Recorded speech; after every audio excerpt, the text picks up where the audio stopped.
El siguiente paso es, una vez que ya tenemos calculadas todas las 4 reacciones, las reacciones en los apoyos que son en las chumaceras, entonces ahora voy a trabajar por planos de fuerza, ¿listo? Y voy a trabajar el plano, ¿qué planos voy a trabajar? Entonces, plano X que está en el piso con Z, ¿no? Porque hay fuerza en el plano XZ. ¿En qué otro plano hay fuerza? En el plano Y, X. Entonces voy a dibujar las fuerzas en esos 2 planos. Bueno, entonces empecé aquí con el plano, fíjense en el plano XY. Entonces yo me vengo aquí al plano XY. ¿Quién es el plano XY? Es el plano vertical, ¿sí o no? Las fuerzas verticales que hay son esta reacción a Y, miren, la coloqué acá, la reacción a Y, que está en el punto A, ¿no? Sobre el punto A.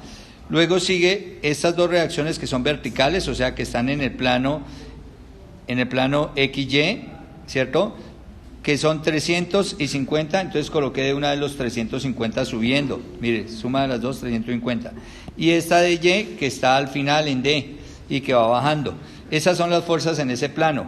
Ahora me voy para el plano del piso, que es el plano XZ, ¿no? Plano del piso, plano XZ, y voy a colocar las fuerzas allá. Bueno, listo, están aquí las fuerzas sobre el plano ZX, ¿no? Mire que Z es positivo, porque esto es X, esto es Z, es como si yo volteara, si yo le diera vuelta a esto así, ¿no? Si yo le diera vuelta así, entonces me quedan estas fuerzas. Y entonces las fuerzas están AZ, que fíjense que AZ corre en sentido negativo del eje Z, ¿no? Y el sentido negativo aquí del eje Z, el positivo es hacia abajo, negativo es hacia arriba. La de 387, que está en C, que es la suma de estas 2, ¿cierto? 360 y 27, fíjese que corre hacia Z positivo, y Z positivo lo estoy representando hacia abajo. Listo, y de Z que va subiendo, o sea que va entrando hacia el negativo, ¿cierto? Y estas son las fuerzas en el plano, Bueno, ahora que ya tenemos las fuerzas por planos, entonces vamos a mirar cuál de los 2 puntos es más crítico acá. Obviamente los puntos críticos son donde están las poleas, ¿cierto? Porque ahí es donde están las cargas. Y aquí es donde se me va a causar flexión, ¿no? Dentro del eje hay una parte donde se me va a causar la máxima flexión. Pero acá, en esta parte donde están las poleas, voy a ubicar dónde está la máxima flexión entre B y C. Entre B y C, sí. Quiero ver si está en B o está en C. Entonces, para ello, voy a hallar los momentos. Voy a hallar el momento en B. Entonces, vamos a hallar aquí el momento en B. Momento en B. ¿Listo? Quiere decir que voy a hacer un momento acá con respecto al punto B. Pero, ojo, esto está en equilibrio, ¿no? Todo esto está en equilibrio porque esta situación, o lo que yo hice, fue igualar a 0 y calcular esas reacciones para que me diera equilibrio. O sea que si yo calculo el momento respecto a él, lo puedo calcular con esta fuerza o lo puedo calcular con esta fuerza, me tiene que dar lo mismo porque está en equilibrio.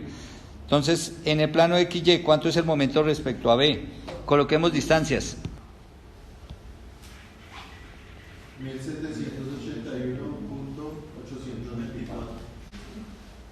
Listo, sigamos. 844.368.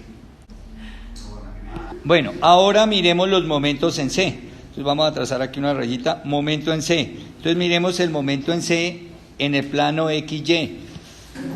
Entonces fíjese el punto C, en el plano XY. Me conviene más trabajar con la fuerza de la derecha que ponerme a trabajar con estas 2, ¿sí o no?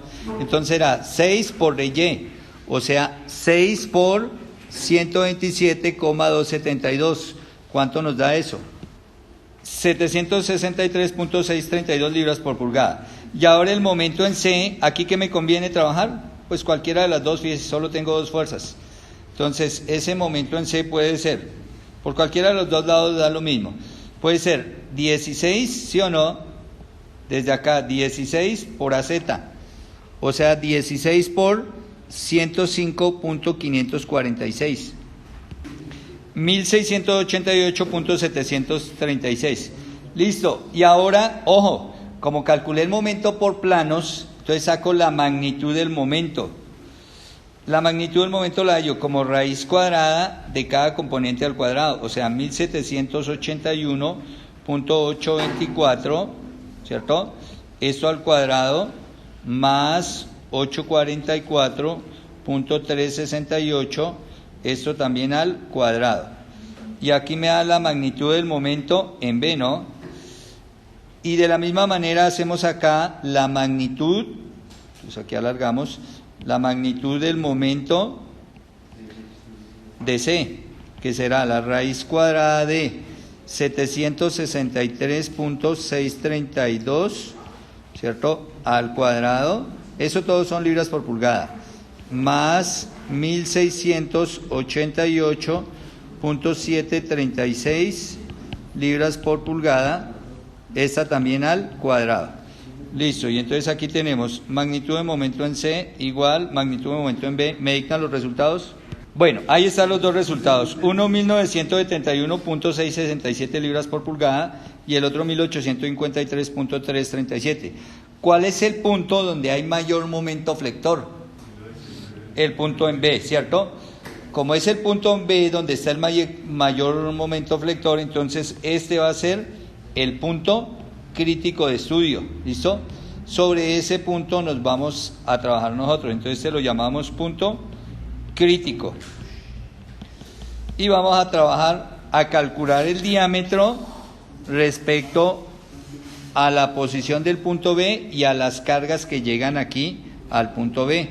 Este es mi punto crítico. Como mi punto crítico es el punto B, entonces voy a calcular el esfuerzo normal sobre ese punto y el esfuerzo cortante sobre ese punto.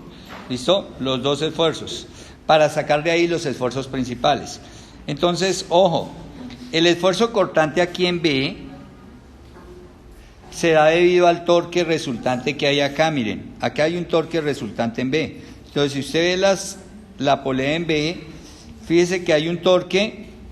Usted mira, dibuja aquí la fuerza, ¿cierto?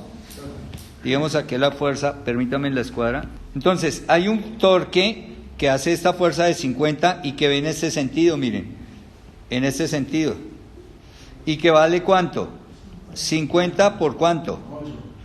Por 4, ¿no? Porque recuerde que es con respecto al radio. 50 por 4, que eso me da 200, ¿cierto?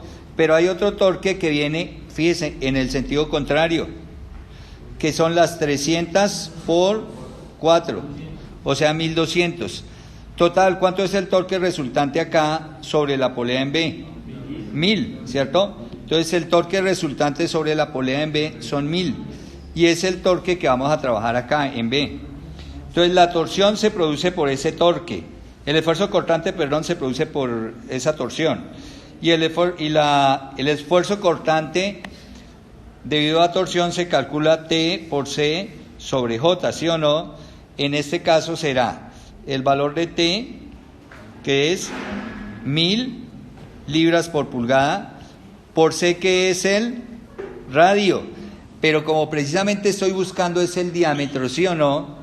Entonces dejo indicado el C y el J, recuerden que es pi medios de radio a la 4. Obviamente esto se me cancela, ¿cierto? Y me queda ¿qué? C a la 3, ¿cierto? Y este 2 que está aquí dividiendo, fíjese, al hacer la oreja, al hacer producto de extremos, producto de medios, se va a ir para arriba. Entonces, ¿qué me va a quedar? 2000 dividido en pi, ¿y sobre quién? Sobre C a la 3. Pero como yo estoy calculando es con el diámetro y esto es el radio. C es el radio, ¿no? Acuérdese que en torsión C viene a ser aquí este radio, el radio del eje. Este radiecito es C, el radio del eje. Pero el radio es la mitad del diámetro, ¿sí o no? Entonces me quedará 2000 sobre pi, factor de el diámetro sobre 2, y esto a la 3. O sea que me quedará ¿qué? 2000 sobre pi por d a la 3, ¿sí o no? Sobre 8. Y ese 8 va para el numerador, ¿cierto? 8 por 2, 16. Entonces me quedará 16.000 dividido pi, diámetro a la 3. Y este es el valor del esfuerzo cortante. Ojo, el diámetro lo dejo indicado porque es la pregunta del problema. Recuerde que el problema me dice que cuál va a ser el diámetro para un factor de diseño de 2.8. Listo, entonces ahí dejo indicado el diámetro. Hago exactamente lo mismo por el lado de los esfuerzos normales. Entonces, ¿cómo calculo los esfuerzos normales? Como acá no tengo, si ustedes se fijan, aquí no hay cargas axiales, porque no hay cargas en dirección del eje X, por este lado no hay cargas así axiales. Aquí en B, las únicas cargas que hay que me producen esfuerzos normales es el momento flector, y ese momento flector es este momento en B. Bueno, entonces, el esfuerzo normal debido al momento flector es mc sobre i, ¿no? Entonces esto será el momento, bueno, dejémoslo indicado por el momento, por c sobre i, que es pi cuartos radio a la 4, ¿cierto? Aquí cancelamos 1, 1, y entonces ¿qué nos queda? 4m, ¿sí o no?, sobre pi por c a la 3. Pero nuevamente, como tenemos que trabajar en función del diámetro, entonces será pi por diámetro sobre 2 a la 3. O sea, me queda 4m sobre pi por d a la 3 sobre 8. Y ese 8 va a multiplicar arriba, ¿cierto? Y entonces me queda 32 por el valor del momento. Entonces ahora sí podemos reemplazar 1971.767 libras por pulgada, ¿cierto? Esto sobre pi y esto por diámetro a la 3. Nuevamente, fíjese que me quedó en función del diámetro a la 3.